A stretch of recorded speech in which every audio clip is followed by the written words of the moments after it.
The lights inside London's West End Theatre dimmed as the audience erupted into applause. Standing center stage was one of the most celebrated actresses in the world. Her smile was elegant, her posture graceful, and her performance flawless.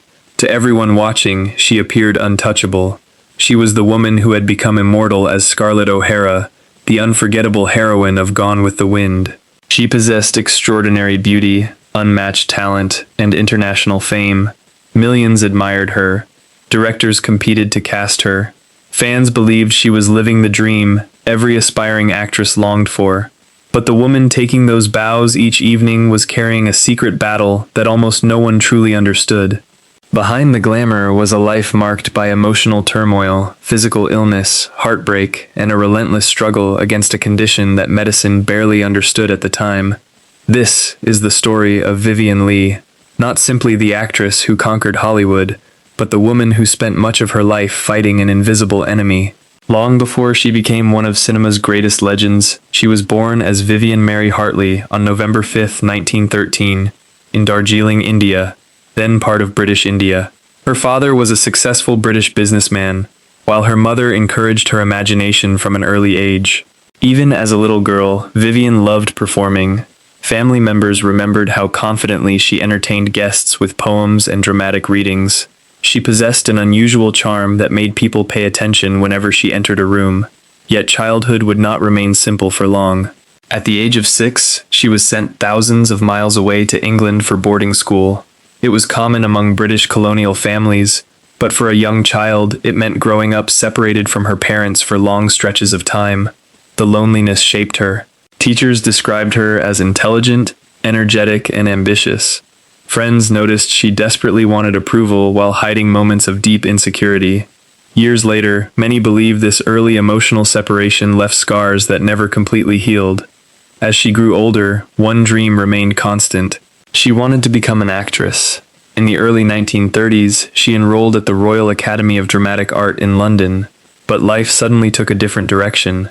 At only 19 years old, she married barrister Herbert Lee Holman. Soon afterward, they welcomed a daughter. To outsiders, it appeared she had settled into a respectable upper-class life. But Vivien quietly admitted to friends that something was missing. She loved acting far more than domestic life. She returned to the stage, determined to prove herself, despite criticism from people who believed respectable wives should remain at home. Small theatrical performances soon became film roles. Audiences noticed something impossible to ignore. She possessed remarkable emotional intensity. Unlike many actresses of her generation, Vivien could express vulnerability and strength at exactly the same time. Directors quickly realized she wasn't simply beautiful. She was magnetic. As her reputation grew, fate introduced her to a man whose life would become forever intertwined with hers. His name was Laurence Olivier. Already regarded as one of Britain's finest actors, Olivier was intelligent, charismatic, and deeply devoted to Shakespearean theatre. The first time they worked together, there was an immediate connection. It wasn't merely attraction. They admired one another professionally. Each recognized extraordinary talent in the other. But there was one enormous problem. Both were already married. For years, they tried to suppress their feelings while working together on stage and screen. The more time they spent together, however, the more impossible it became to ignore what they felt. Hollywood soon offered them opportunities unlike anything Britain could provide. And then, in 1938, Vivien learned that producer David O. Selznick was searching for the perfect actress to portray Scarlett O'Hara. The search had become one of Hollywood's biggest stories. More than 1,000 actresses were considered. Some of America's most famous stars desperately wanted the role. Many believed no British actress had any chance. Vivien disagreed. She studied Margaret Mitchell's novel obsessively, convinced she understood Scarlett better than anyone else. When producer David O. Selznick finally met her, he reportedly watched her standing against the burning Atlanta set during filming tests. Within moments, history changed. The search was over. Vivien Leigh had become Scarlett O'Hara. The role would transform her into one of the biggest stars on Earth. But neither she nor anyone around her could have imagined the devastating price that success would eventually demand. When Gone with the Wind premiered in December 1939, the world witnessed something extraordinary. The film wasn't simply a success. It became a cultural phenomenon. Audiences stood in long lines for hours. Newspapers filled their front pages with glowing reviews. Critics praised its breathtaking scale, but one performance stood above them all. Vivien Leigh's Scarlett O'Hara. She had captured a character many believed was impossible to portray. Scarlett was stubborn, fearless, selfish, vulnerable, and unforgettable, all at once. Vivien brought every layer to life with astonishing precision. The role earned her the Academy Award for Best Actress. Overnight, she became one of Hollywood's brightest stars. Yet while the public celebrated her triumph, very few people knew that the pressure of fame was already beginning to affect her health. Success opened every door imaginable. Major studios offered leading roles. Magazine covers featured her face across Europe and America. Wherever she traveled, crowds gathered simply to catch a glimpse of her. But fame demanded something in return. Long filming schedules, endless interviews, public appearances, and constant travel left almost no time for rest. Vivien pushed herself harder than anyone realized. She believed every performance had to surpass the last. Friends often noticed that after weeks of exhausting work, she would suddenly become unusually energetic. She would sleep only a few hours a night, speak rapidly, and throw herself into multiple projects with incredible intensity. Then, just as unexpectedly, her mood would change completely. She could become withdrawn, deeply exhausted, or overwhelmed by despair. At the time, doctors struggled to understand what was happening. Mental health was still poorly understood in the 1940s. Many people dismissed emotional illnesses as nervousness or simple exhaustion. Today, historians believe Vivien was living with bipolar disorder, a condition that causes dramatic shifts between periods of extreme energy and severe depression. But back then, there was little effective treatment. As her internal battle grew more difficult, one person remained at the center of her life. Laurence Olivier. After years of complicated relationships and public scrutiny, both finally divorced their spouses. In 1940, they married in a quiet ceremony in California. The press celebrated them as the greatest acting couple in the English-speaking world. Together, they seemed unstoppable. They appeared in Shakespearean productions, toured internationally, and became symbols of artistic excellence. To audiences, they looked like the perfect partnership. Behind closed doors, however, life was becoming increasingly complicated. Vivien's unpredictable episodes became more frequent. Sometimes she was cheerful and affectionate. Other times she became consumed by anxiety, anger, or emotional distress that neither she nor Olivier fully understood. Friends recalled moments when she could transform from laughter to tears within minutes.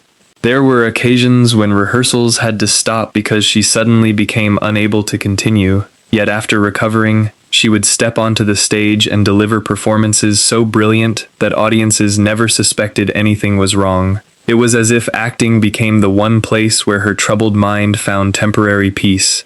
Then another devastating blow arrived. While filming Caesar and Cleopatra in 1944, Vivien discovered she was pregnant. She and Olivier were overjoyed. For years they had dreamed of building a family together. But tragedy struck without warning. She suffered a miscarriage. The emotional loss shattered her. People close to the couple later described it as one of the darkest moments of her life. Her emotional condition deteriorated dramatically afterward. She experienced severe depression unlike anything she had faced before. Although she eventually returned to work, something had changed. The pain never fully disappeared. Even so, Vivien refused to let suffering define her career. Instead, she poured every emotion into her performances. Her greatest challenge arrived in 1951, when she was cast as Blanche Dubois in A Streetcar Named Desire. The character was emotionally fragile, haunted by memories, and slowly losing her grip on reality. Many actresses would have feared such a demanding role. Vivien embraced it. Director Elia Kazan later remarked that she understood Blanche's emotional world in ways few others could. Watching her perform was almost unsettling because the emotions felt painfully real. When the film premiered, critics called it one of the greatest performances ever captured on screen. She received her second Academy Award for Best Actress. Professionally, she had reached another extraordinary peak. Personally, however, the emotional cost was immense. Friends believed portraying Blanche forced Vivien to revisit parts of herself she desperately wished to escape. The line between acting and reality became increasingly blurred. The more audiences admired her brilliance, the harder it became for her to silence the battles taking place inside her own mind. And before long, those private struggles would begin affecting not only her health, but also the one relationship she had believed would last forever. By the early 1950s, Vivien Leigh had achieved what few actors ever could. She was a two-time Academy Award winner. Critics across Europe and America called her one of the finest actresses of her generation. Audiences admired her elegance, while fellow performers respected her extraordinary dedication to the craft. Yet behind every standing ovation, her personal life was becoming increasingly difficult to hold together. The illness that had quietly followed her for years was growing more severe. Periods of remarkable creativity were now interrupted by episodes that left friends and colleagues deeply concerned. During rehearsals, she could be brilliant one moment, then emotionally overwhelmed the next. Some days she seemed filled with limitless energy, eager to work through the night. Other days she struggled to leave her room. For Laurence Olivier, the woman he loved was becoming harder to reach. He desperately wanted to help, but the treatments available during the 1950s were painfully limited. Doctors often prescribed lengthy hospital stays, powerful sedatives, or electroconvulsive therapy, methods that were far less refined than they are today. None of them offered a permanent solution. The emotional strain affected both of them.